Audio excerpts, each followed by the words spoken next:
Good evening. Once again, Artemis 2 rolls out again in anticipation of an early April launch, but no one at NASA wants to put a number on the crew's chances, interestingly.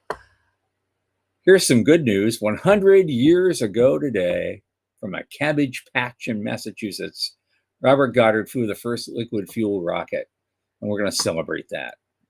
The Pentagon is tapping Wall Street to manage $200 billion in defense-related investments.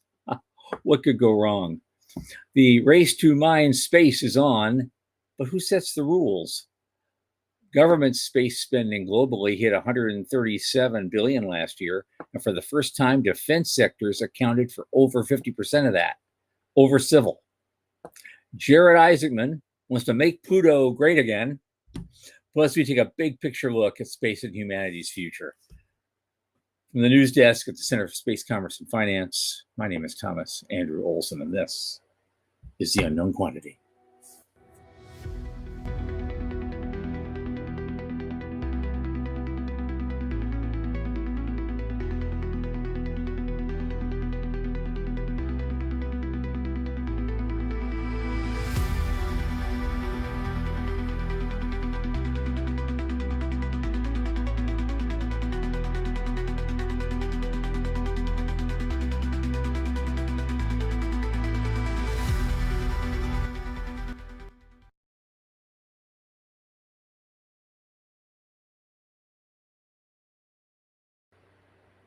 And as you know, this program is brought to you by the Center for Space Commerce and Finance. And what do we do? Of course, you know that too. We champion and strengthen emerging space startups and space-adjacent enterprises worldwide. Our pitch events and world-class boot camps fortify startups to be better investor-ready. Now, a lot of our work, especially the show, is supported by our listeners and fans like you. So remember, the Center is a 501c3 nonprofit. So just go to our website, cscf.space/support. Click that donate button and drop something in the tip jar. In addition, if you like this show, you support this show, tell your friends, bring them on in. Let's have some fun. Thank you so much in advance for your support. Now, my oldest space friend, Michael Lane, who just finished painting a Cairo monogram, is here with me. Michael, come on in. Hey, how are you? Hey, I'm okay. Good. What's going on? Oh, it's been raining like the Dickens last couple of days, just dumping it down. That's good, actually. Yeah. It cools things off a little bit and fills the pool, and we got. They charge you for water here, so if I get rain, I'm good. Right. Yeah, sure. No, we got a snow day on Friday. Yeah. I woke up and there were flakes, and by the time 10 o'clock rolled around, we had 2 inches on the ground, and the power went out. The power went out for 30 hours. Oh, so that was uncomfortable. Yeah. But it was a snow day, so I just kind of chilled. It was nice. You chilled on a snow day. Good. Yeah, good. That's kind of what happens on a snow day. Yeah. But you are above the 45th parallel, so those things happen. Yeah. I'm around the 33rd or something, or maybe a little lower. So not so much. It was the first time this year that it really snowed. So everybody was really caught off guard. No one was prepared for it this time. Yeah, because people don't realize Seattle's like San Francisco. It has all those hills. Yeah, it's got a lot of hills, and when it snows like that, and you're not ready, forget it. Forget it. And most of today's generation, they don't know how to drive a stick. No, right. There was an event. I don't know, maybe 15 years ago. They called it Snowpocalypse. There was a bus that was up on Capitol Hill. Lost its brakes, couldn't stop, crashed over an embankment, and about 10 feet of it was hanging over the freeway. The freeway's down here. There's about 10 feet of it hanging off the embankment over the freeway. The pictures of it are incredible. It's worth looking up in the pictures. Yeah, those are crazy days. Yeah, Oregon gets those too. I had, when I was growing up there was a big snowpocalypse in like 1968. I was 14, And so that was huge. Of course, you love having the snow days then, because Right. it's 3 feet deep everywhere and nobody can get anywhere. You're just paralyzed. Well, just so happens 40 years later, which is about the timing, I happened to be in Salem again for the 2008 snowpocalypse. Fantastic. I got stuck again, but I had to get my mom around. I had to figure out a way to, oh yeah, it was a mess. So I don't miss it one bit. Right. Not a bit. Yeah, one bit. Well, it is a newsy night tonight. So we can spend as much time as we want talking about stuff. Sure. We'll hope folks are going to show up and say hi and put their 2 cents in. And there's Morty. Hey, Morty, he's already here. Good for you, man. Thanks for I'm coming. going to do a quick screen share. That's the bus hanging over I-5, right? Yeah. So we didn't have this. That happened a long time ago. We didn't have this time. A car did get stuck like this, but yeah, that's straight out of a. But note, since it is Seattle, that thing's hanging over there, and people don't care. They're stuck in the rush hour traffic anyway. So it's gonna follow me. Fucking fine. Yeah, we're fine. Chill. Good old Seattle. Oh my God. Yeah, so a lot going on. Well, there's not a lot going on. I mean, there is such there's some interesting news, but it's not a lot of money. It's only like a secondary kind of thing. We'll talk about a little bit tonight. Well, we'll talk about something where, remember that conversation about Japan 1 week and then Germany the next week said, hold my beer. And then America decides, you know what? I think we're going to put something into that. So we'll talk about that in a second. Okay. I don't want to mess up your. Very good. We do. We're supposed to have a guest tonight. We do not have a guest tonight. She had she had to change her schedule. So here we are, and we'll. The first couple of things are actually kind of interesting. I guess Artemis has gotten the okay, Artemis 2, to roll out again, and they're planning on an early April launch. Now, that's the second article, but that's okay. The rollout piece, they technically gave the earliest date is April 1st. I did not want to mention that in writing. Something about me, I didn't want to jinx it. You know what I mean? That's not the day I would have picked. I'd be like, we're already years overdue and billions over budget. Maybe we roll this thing out for April 2nd. Maybe we don't call it April Fool's Day. Maybe that's not the best thing to do. But they said it, not me. I wasn't going to put that in typescript on a screen. I just wasn't going to do it. So they got that going. But I thought it interesting as a little side bit on this was that they were being hammered, I guess, by press people for all you experts, what are the odds that this is going to be a really successful mission?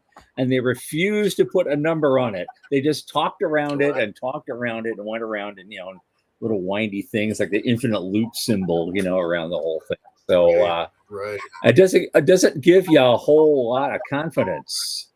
It doesn't. That sprung out of an Inspector General article that came out, a report that came out a few days ago that was really asking questions about, how risky is this thing? How safe is this thing? And they were complaining that there's not really a, emergency escape plan if things go wrong. Well, reminding people, there wasn't an emergency escape plan during the Apollo days either. Well, they did have the tower, but once that tower on there, but after a certain phase in the launch sequence, that was useless. They just had to shoot it off. Now you're committed. It's all or nothing. That's how we got Apollo 13. Right, and so they're like Blue and SpaceX. They're taking heat for an unsafe mission design, but I'm like, actually, there's probably a lot safer than the Apollo days. So in relative yeah, I terms, think maybe, yeah. But the important yeah, thing is, I mean, no one's wishing for a disastrous accident. I don't think that's going to happen. If there is a big problem, you got to understand the people that are putting in that spaceship are some of the most highly trained people in the world, and they've probably planned for exactly. every possible contingency the AI could throw at them, when they're training. And so Right. I'm pretty confident whatever happens. And I hope it works out. But if something does happen, they're going to pull through. They'll be fine. I think. I'm not. I don't think anything's going to go horribly wrong. Yeah, but I think that's why they're having all these questions about NASA dodging the question about their safety is because of that Inspector General report that came out a couple Yeah. weeks ago. So, Yeah. yeah. But I mean, NASA can't say it's 100%. They won't do that. But they also aren't going to come out and say it's 73.1%, Yeah. right? They can't do that either. So they're just boxed into a corner. So I would not want to be one of NASA's Sure. PR people. Right. That'd be horrible if they're in a back room somewhere all going, it's only 32. Shit, we can't say that. Yeah. Right. Yeah. Yeah. Don't do that. Don't do that. That's your wildest nightmare. It goes through your head when you're thinking about those things. No, Right. it's just me. Right. Yeah. Okay. All right. I got a thing What else? from LinkedIn. I got a little thing from LinkedIn. It said, we have this invite out there, for everybody to come to the show, and said, yes, Morty Friedman and 40 other people said they were coming. Yeah. Where are they? I see Morty. Come on. And boom. I knew that was going to happen. I glitched out before we even started, and I get a little hint. Okay. I get this little yellow, like red flag thing that goes up. Beep. Right. It's I just almost don't see it, and then I know a few seconds later it's going down. I don't know. I'm going to put that. That's the fun of running a live show. There is. So maybe it's good we don't have a guest tonight. If I'm going to glitch out, 8 times tonight, it's right. You could carry whatever is going on. Right. Sure. But here we go. Okay, let's spend a little time on this because I think this is vaguely important. Today, literally today, March 16, we are celebrating the 100th anniversary of the first pure liquid fueled rocket flight that Robert Goddard did in a cabbage patch in late winter in northern Massachusetts, which is somebody's farm near where he lived. Right. I guess the flight only lasted 23 seconds and it only went maybe 100 feet. Yeah. Not even that. But there's the famous picture. That was it. Right. Yeah. I have kind of a nostalgic thing about that. I'm pulling up a map here just to give y'all perspective. Okay. But before I got into the space sector, I was just I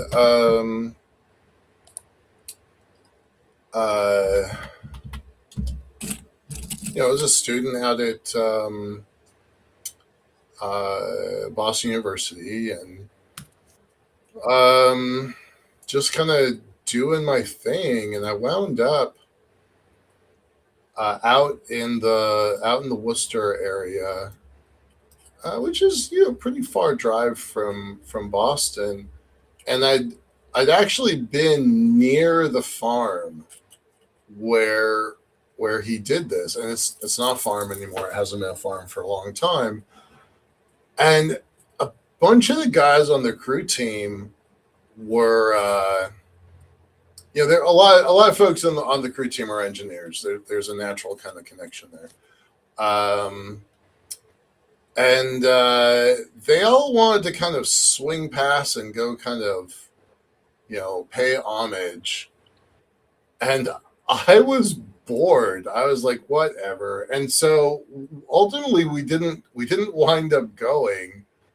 And I really, really feel like I missed out on that.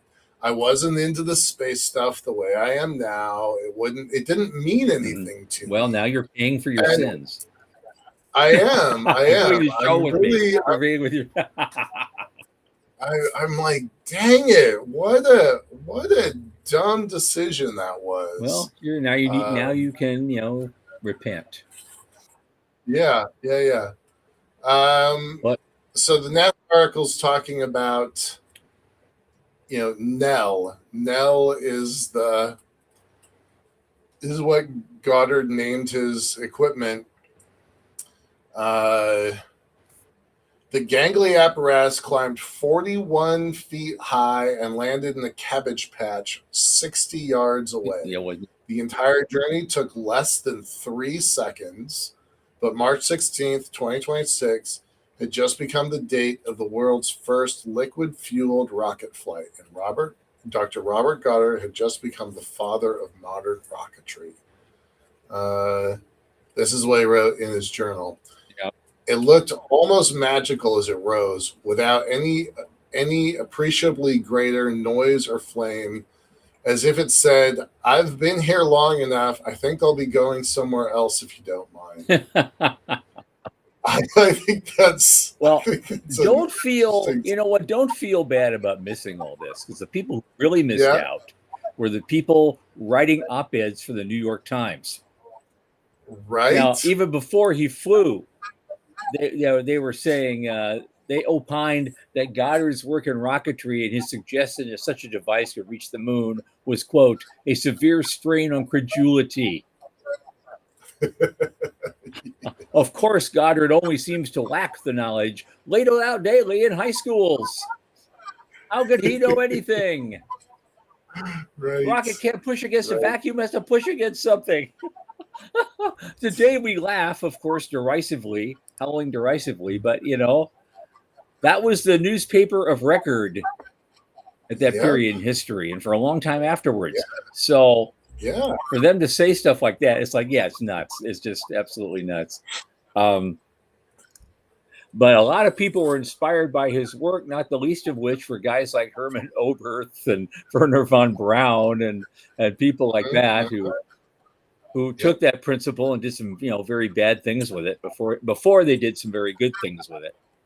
The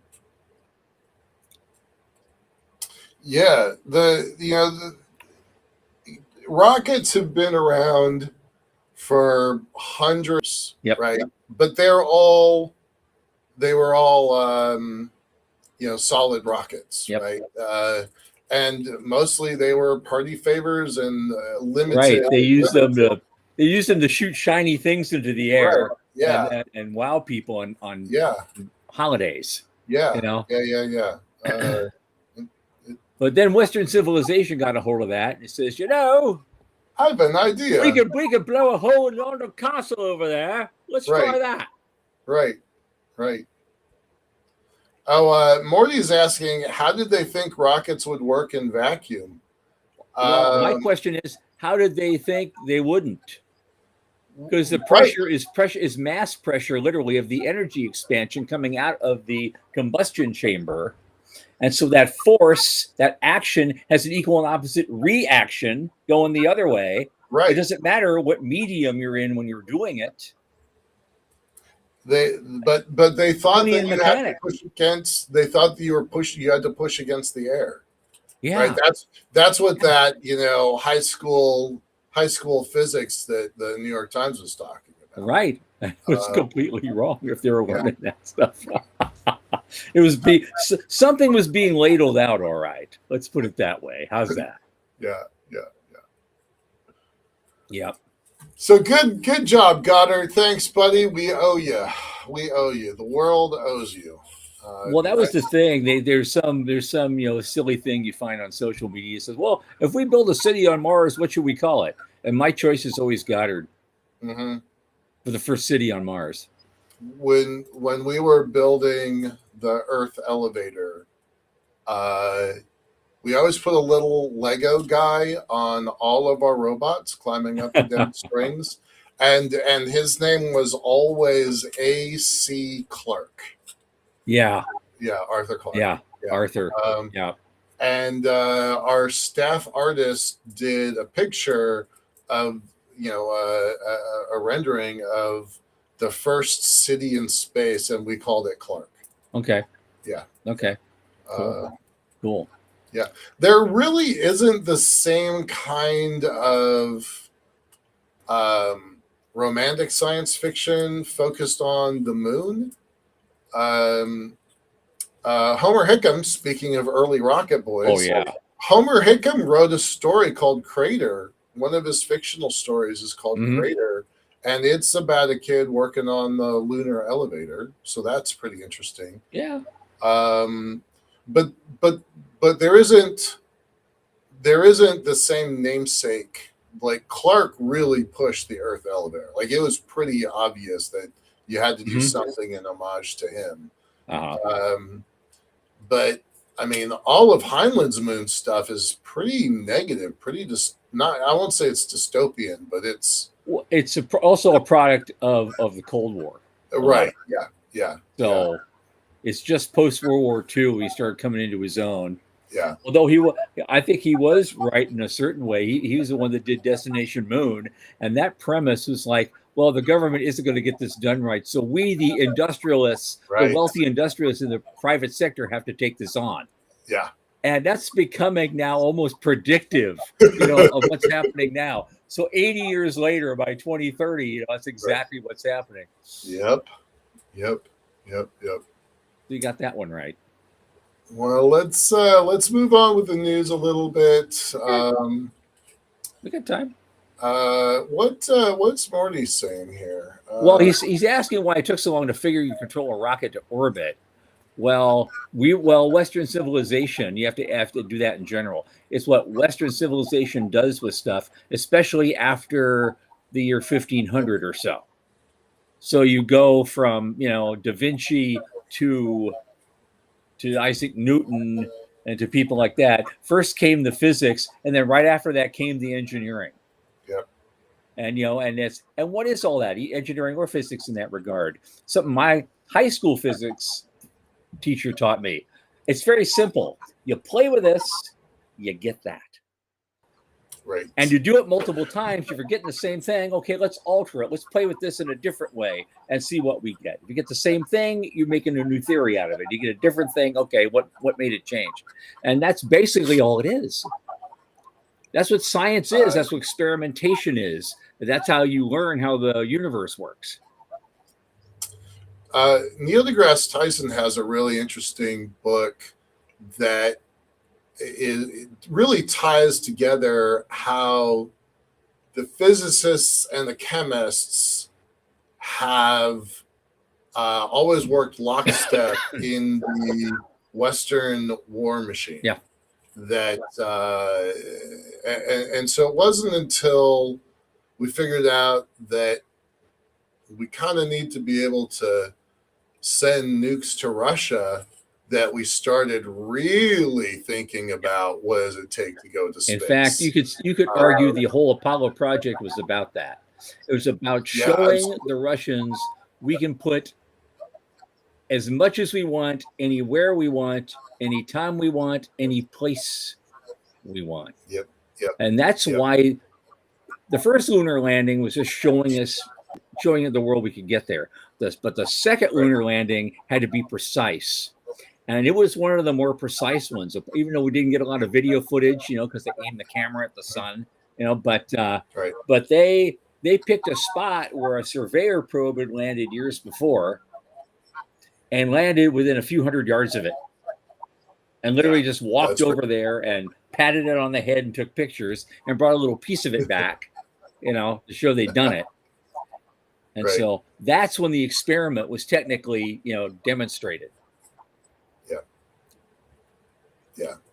Yeah. Morty, I'll tell you, you guys all know I have a pretty big collection of books. One thing that I've got is old encyclopedias that reference either the moon or space. And those encyclopedias from the 50s and 60s are all speculative. Right. And there's so many errors in them. I mean, think about encyclopedias. I know you're so young that maybe you don't think of an encyclopedia as an authoritative reference, but it used to be the everyday person. That was their authoritative reference. Yep. And if you were anywhere in upper middle class America, that was your go-to. That was basically that was the internet, man. That was a 32 volume set of Britannicas, right? 1968. Boom. Yeah. That was that was a go-to for everything. But it's super interesting to find old copies and see how the word moon changes. And boy, I'll tell you, the 1967 version of the moon article on the moon is way different than the 1962 version. Yeah. Right. Well, the same is true with encyclopedias, because those the big Britannicas were from the it was like a 200th anniversary edition. My dad got those, so just when I was transitioning to high school in 1968, so that we're gonna have a brand new Britannica, so he has something to work with. Because before we had another 30 volume set of something called Funk and Wagnalls, and those old things, and those are from the early 50s. And so the stuff on the moon might be still okay and usable, but nothing on Venus is. They still thought that there were oceans of water underneath the Venusian clouds in 1950, and so they didn't know. They didn't know. The articles of Mars are the same until way. You got to the yearbook events of 1962, and you look at it and go, "Oh, everything we knew about Venus was wrong." Morty's like, I don't think I ever read a paper encyclopedia. Yep. He doesn't drive a stick either, do you, Morty? Right. No, he does. No, he does. Really? I learned this. I talked to him about 3 weeks ago. I'm gonna out you, buddy. He plays video games with high performance cars and he uses the stick in a high performance car video game. And he was telling me he can't wait to get out into a real track with a real car. He doesn't do it very often, but it's a thing. So, but he's rare in that, right? His generation doesn't. I want to do it too. I'm going to take my Z car. I'm going to soup it up a little bit, and because Daytona is right down the street, and a couple of times a year they let you bring your own rig on there and just run it on the track for a lap or two. So I want to do that.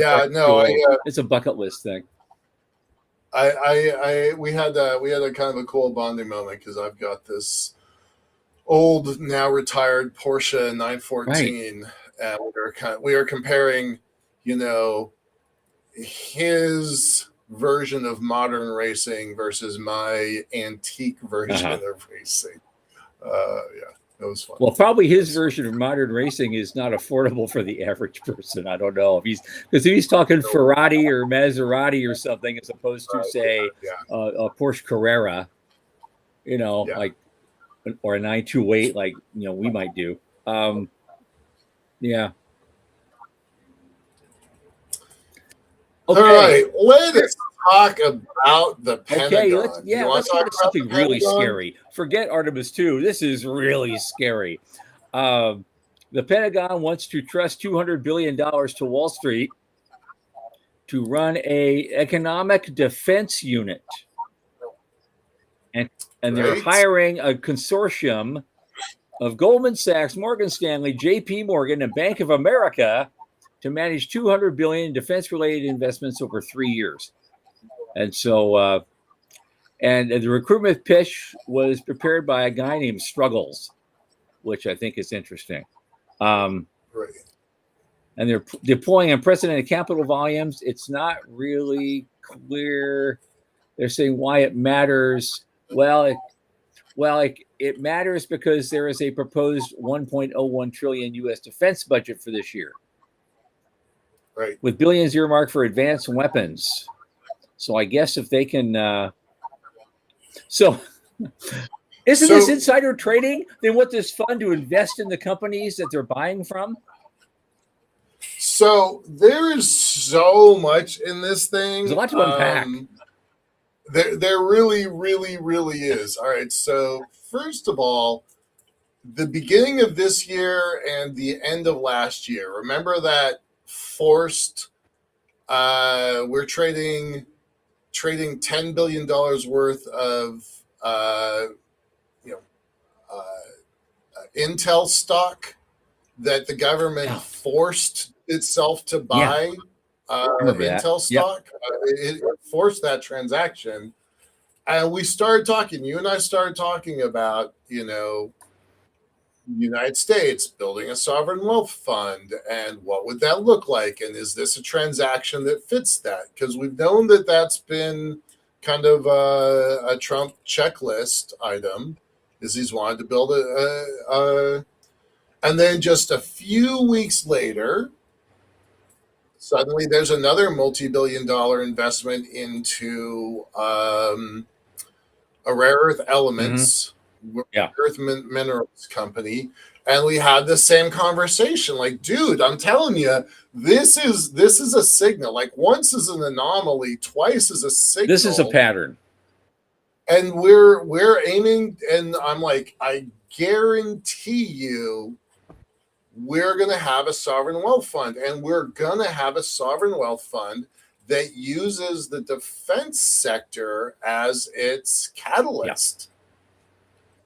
I opened this up Saturday morning, and this article and the other ones associated with it, I just started laughing.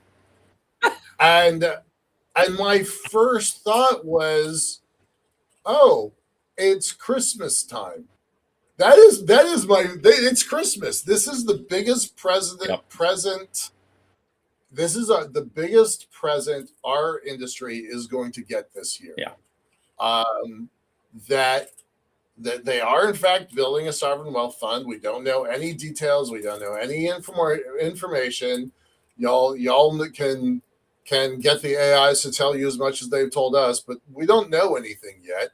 But I swear we are going to have a sovereign wealth fund by the end of this year. It's going to look pretty different from the Norwegian and Sweden version. It's going to look pretty different from the Middle East Saudi versions. It's going to look pretty different from the Asian versions, because they all have different governments. They all have different goals and agendas. But we're going to have a sovereign wealth fund that puts a bunch of money into space. I'm 100% certain of that at this point. And I'm like, I'm getting my elevator funded. There you go. There you go. Morty, you should try and get your elevator funded. I mean, like, it's a thing. It really is. And we were all excited when Japan came out with their $8 billion. Last was October, September, or something like that. And then Germany came in with like what, 40 billion or something? 40 billion. We're like, holy shit, right? And then America's like, just wait a second. We got something for you. Yeah. Pete Hegseth's going, hold my beer. Right. Yeah. We talked about JP Morgan a couple, maybe 4 months ago, and they committed $1.5 trillion to 4 major sectors, 10 major sectors. Space was one of them, of which they were going to put their own, $1 billion over the course of 10 years, right? And that's a lot for a private banking company, right? But holy cow, I don't think anybody was thinking of 200 billion. And we don't know what it is. We don't know if that's like 200 billion split into 3 years across 4 organizations. Well, yeah, that's what it we kind of looks like. yeah Kind of, you know. I yeah mean, you're yeah. not going to have 4 different firms working on one pot of money. You're going to split it up. Well, and it's not really clear what they're going to do or how this thing is going to work. Because it's not clear what the strategy Um, is. Is it just growth or income? You see, it's how you playing with it. right. Is it just a financial catalyst? Is it America's version of venture capital? That would be a remarkable fund if they operated that like a VC Oh fund. yeah, That's a game changer. Like the world doesn't know what to do with that, right? and we're already the most entrepreneurial country. You add this to it, Right. and it's like, Yeah. Right. What happens? I'm not saying they're going to put 200 billion into space, right? They're going to put it into defense stuff. They're going to put it into lasers and communications and chips and robots. Absolutely. A lot of good right? spin-off opportunity with the robot stuff, though. Right. So Right. The drone company has got to be, industry has got to be dancing in the streets because we don't have a Ukrainian style drone industry in America, so that's definitely going to be a thing. But I mean, just put on your, pull out your crystal ball. What are we going to do? What is America going to do with $200 billion spread across multiple sectors? And how does that impact space? Let's just focus it back to space for a second and brainstorm a little bit. Okay. Sean, chime in the background, buddy. I like to. He's like, send in the Marines. Let the Marines keep track of it. We're good at accounting for sure, right? So what happens with a $200 billion? Keeping in mind, this is separate from the $1 trillion defense budget. This is not part of that. They didn't carve 20% of the defense budget and decide it's going to go into venture. So what happened? And I'm going to just put up Joe's comment here because I think it's pretty good. Sovereign funds has the government put its thumb on the scale, making it harder to get funding unless you know someone. 100%. That is a real danger. Absolutely. Right. And we try to not move into politics on this show, but I think politics is a legit topic.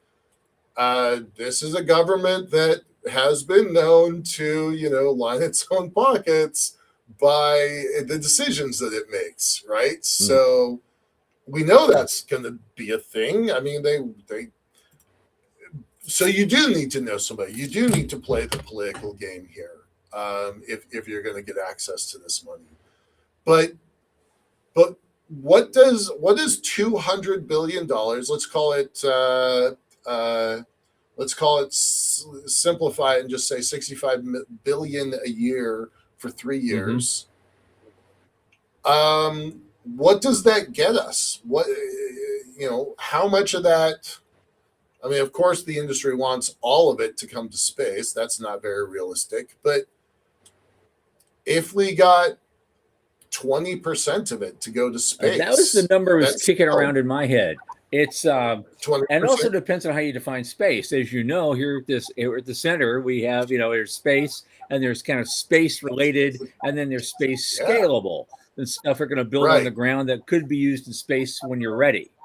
And you make a lot of money right here in the ground, though. By the time you're ready to go to space, you have a crap ton of money and you can deploy anywhere you want. And that makes your brand look good because you're there.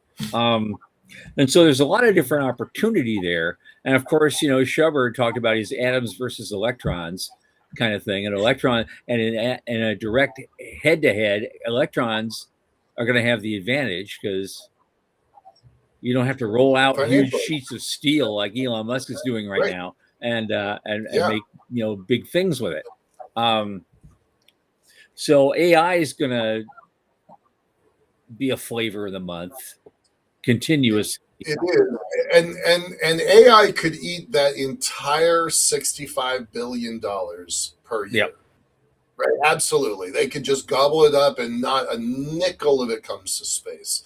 But I don't think that's how they're going to work. You think 20%? Yeah, I think so. I think that's a good estimate. And again, it depends on how you define space, but it will be atoms and not electrons. But because when I said, yeah, as you said, you're right. AI could eat the whole thing, but it's not going to, because most of the AI is used for other purposes. They're going to look at clearly just defense purposes. How can we use AI, in classified ways for our own, evil purposes, do what we want to do and be the hegemon of the world. And so whatever they spend on that might not even be, they'll spend that in the regular, Golden Dome budget, the standard defense budget. A little come out of there, because with $1 trillion defense budget, there is stuff going on that's off the books. Of course there is. Yeah. And so that's where this top secret, defense AI projects are going to go. Probably, my guess. Yeah. Well, we know that there's Golden Dome is going to just chew up a ton of money, and also the new battleship, which I am very much against a new battleship. I'm going to state that super goddamn clearly. Yeah. Right. That is just a big target. I do not understand and why the world needs a new battleship. And your first mission is to Strait of Hormuz. Right? Right? Nothing good is going to happen. But that's a $500 billion in those two missions. I don't think that's what we're talking about here. I think this is a different kind of money. I said it on purpose, a different kind of money. Yeah. So if you've got, all right, so we said $200 billion divided into 3 years, $65 billion. Now you and I say 20% to space.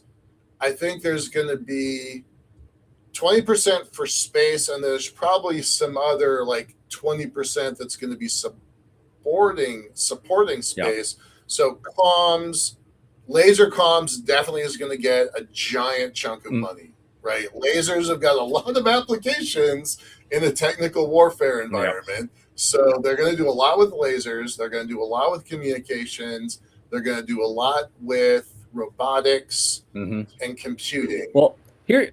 But I'm going to keep those in separate buckets. Yeah, you should. I'm just going to talk about, because here's at the very end of this thing. At the very end of this thing, it says 2 plausible scenarios are emerging. One in which this unit accelerates funding for high priority defense tech, improving procurement speed, which is good, and fostering innovation through public-private partnerships, which I'm skeptical of. There's another scenario that could emerge where the integration of high finance and defense triggers calls for tighter oversight due to transparency and conflict of interest concerns. So the ultimate impact will depend on governance structures, ethical safeguards, and the geopolitical environment. I suspect that this is going to roll out super fast, and the watchdogs and guardrails are not going to be there. Yeah.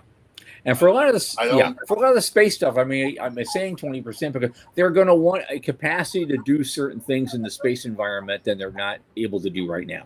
And that's why I see there's going to be more investment in either public-private partnerships or just private sector developments in certain key technologies, little pieces that they put together later to create that capability. And it could be in orbit, it could be on the moon, it could be, anywhere in between.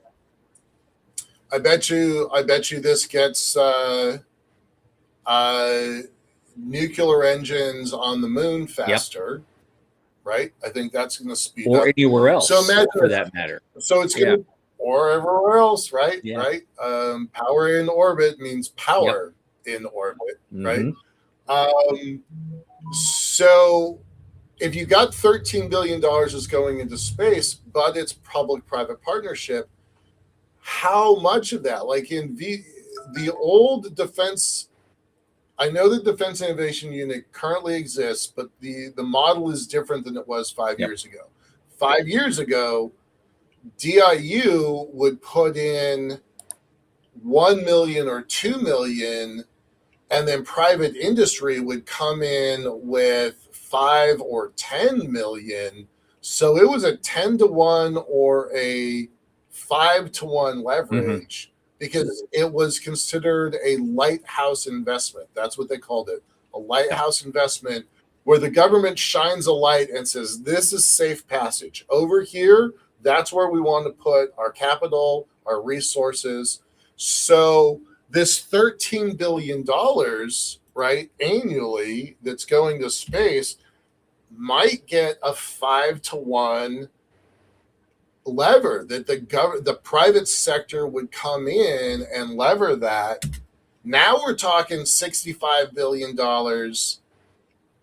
back. We're back to $65 billion, even though we took 200 divided by 3, 65 billion, dropped it down. We're going to get 10%, but then the private sector is going to kick back in, and it's back to $65 billion. So there's $65 billion. Because now you're not only investing in these things, but you're owning a piece of them, and just like any other venture investment, it grows. You've got your investment growth. So yeah, so it could have if it breaks even year over year, even forever, it's something.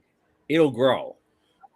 It will grow. Absolutely. But you'll never have less than a break-even year with something like that if it's managed properly. I don't think so. No, I don't think you would. I mean, traditional VC. But then you go back to these guys. They just pick these guys because they're the biggest institutions on the street. They're just the biggest dogs. Everybody had a problem, even the big dogs, in 2008, 2009 period.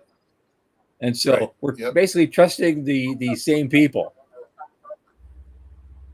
Yeah. Yeah. That's a scary thought, but yes. Yeah. Hey, I'm seeing Joe's comment. I don't know what happened there. Thanks, Sean. We'll look into that. Candidly, y'all, our numbers are a little bit light today. Not really sure if there was something happened on the LinkedIn side or not. But I noticed that everybody that's in the chat, every single person that's in the chat, is coming in through YouTube, which never happens. So something interesting is happening with y'all. I don't know what it is, but thanks for being here. We really appreciate it. I put out the link for the YouTube link for the show on 3 social media platforms about, around 6:00. I don't know if it's because of that. I don't know. I mean, it's a news show. We usually have a little lighter traffic than we would if we have a guest. Yeah. So I don't know what to say about this mythical unicorn of $200 billion, but it is fun to think about. I think it gets an elevator built, right? I think it gets space stations built. Joe is saying that LinkedIn says that it's starting soon. Our show is starting soon on LinkedIn. So that's not great. Thanks, Joe. Could you screenshot that and send it off to Sean? That's just that's an error. Okay. All right. Thanks, Joe. Thanks, Sean. You guys, Joe Luttrell and Joe Prostruto, both of you guys. Thanks for that intel. We got a lot of good Joes in our program. We do. Do you want to keep talking about that, or you want to move on? We have another interesting thing that we can, move on about.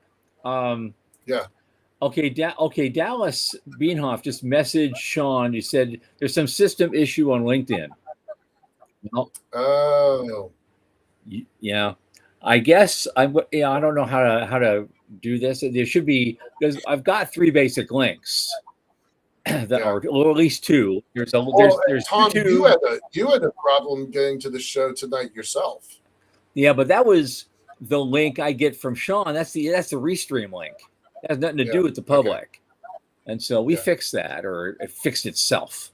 I'm going to toss in Tom, Sean's comments. He would like to see a boost in material sciences.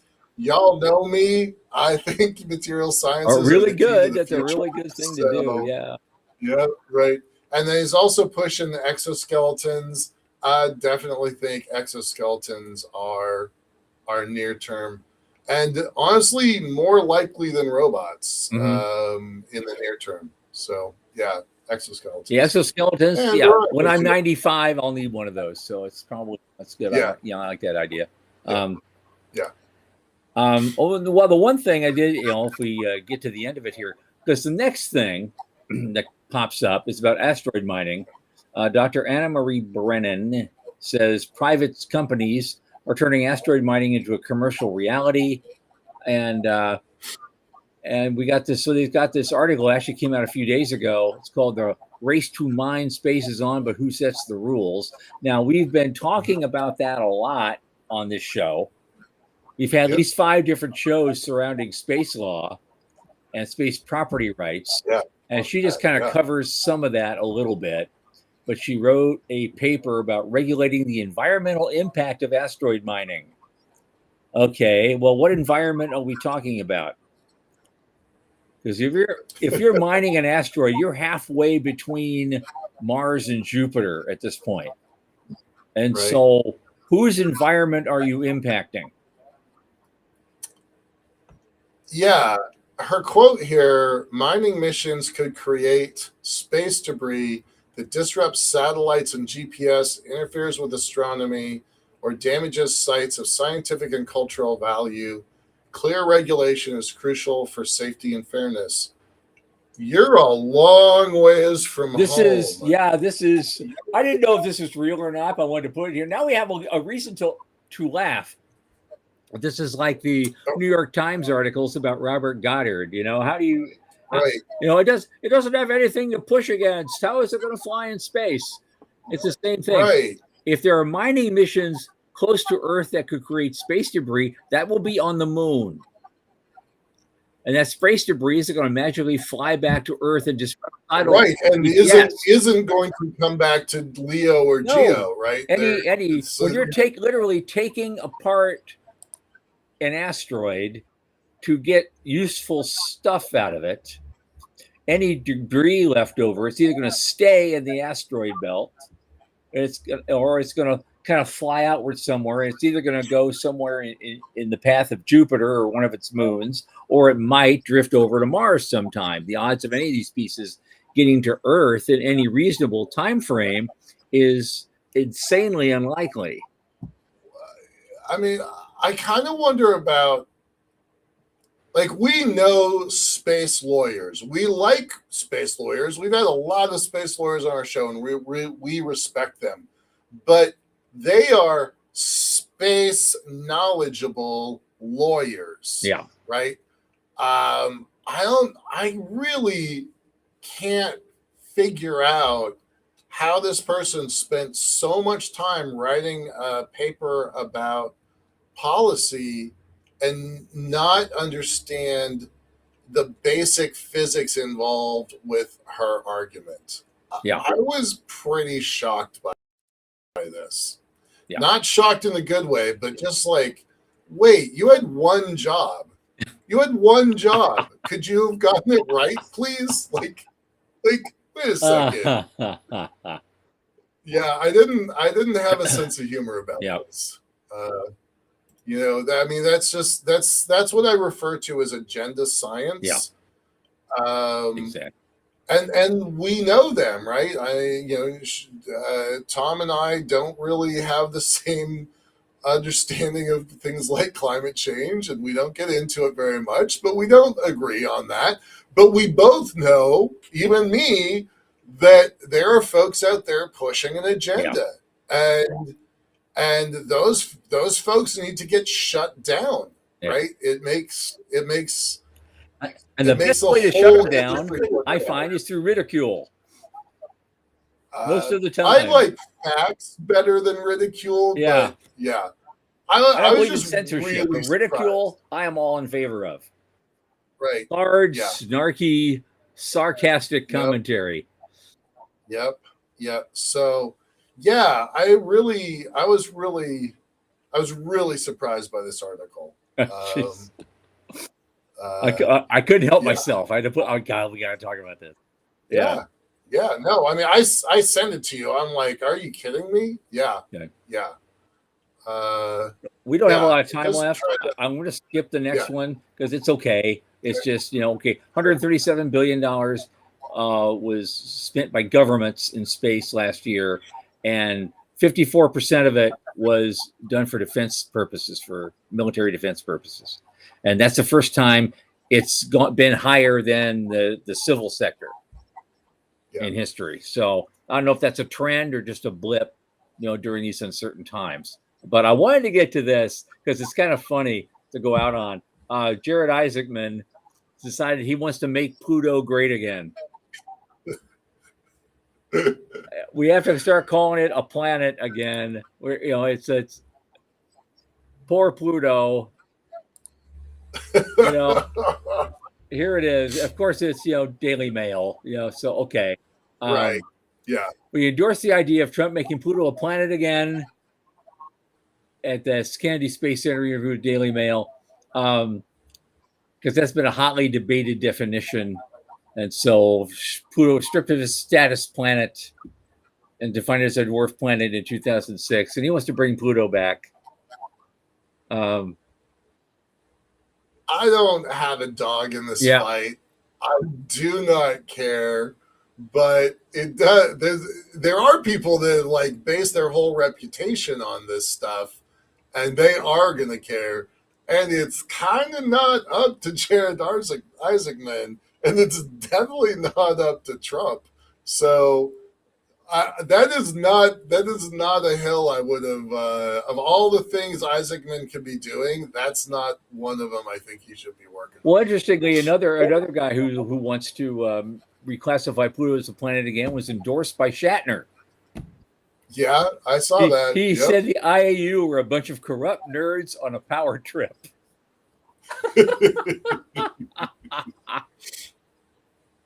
Yeah. But as they say in this article, if you could rename the Gulf of Mexico the Gulf of America, we can make Pluto a planet again. Not everybody agrees with that. Yeah, right. Not everybody agrees with that decision either. Yeah. Again, not his decision to make. And honestly, both Isaacman and Trump have got their hands full with other things that are actually important. Yep. So that's just a distraction. I think I can't believe Isaacman got pulled into that. Yeah. I'm a little surprised. Well, it was just a quick interview at KSC with someone from Daily Mail. Maybe he was just, this is a short little thing. I'll have some fun. Yeah. And so since we're getting ready to close it down, how fast the time goes. This was great. Yeah. For one thing, just very quickly, Star Cloud, your buddy there, he right. They applied to the FCC for an 88,000 constellation. Yeah. But there's no link to that story except Space News, which we don't subscribe to, so I didn't leave the link in. So screw you, Space News. I'm not doing it now. We've been seeing that, right? 88,000. We talked about it a little bit last week. It's a big deal. It's a big deal. And my hunch is he'll get it. The money to build it. So for going forward into the future, Daniel Tompkins is back with us on Thursday. Interesting guy. And so that'll be a good show. Next Monday is kind of 50-50. I will be starting the satellite conference in DC. And it's only 50-50 that I'm going to make it. Because usually everything happens the first day. And so there's always meetings, and then later those meetings turn to dinner and stuff like this. And you're there pushing your business, you're pushing your company. So we may, you guys can do a new show, or we can just play a rerun that Monday. Thursday I'll be on for sure, because the conference will be winding down. I'll have all sorts of great shit to report from the SAT show. And some great parties, including one hosted by Megan Crawford. That should be, those are usually pretty epic. So we can talk about that. What else? Okay. Oh, one thing I want to bring up, it's not on the list. Very soon now, you guys reminded me that we're going to be celebrating our 100th show sometime in April. I want to get everybody who's watching, everybody who's listening, I'd like to get you in. What should we do for that? We're planning on doing maybe an extended program. Who would you like to see on it? What can we do? Is something special we can do to celebrate that? And I would love to get everybody's ideas. People are within the reach of my voice right now. You can drop us a line and let us know what your thoughts are. We'd be glad to share them and consider them. Yeah. Okay. And so super cool, at that, I know before Sean yells at me, that is it for tonight. Thank you so much for coming, guys. For Michael Lane and Sean Key, for the news desk at the Center for Space Commerce and Finance, I remain Thomas Andrew Olson. Keep watching the skies.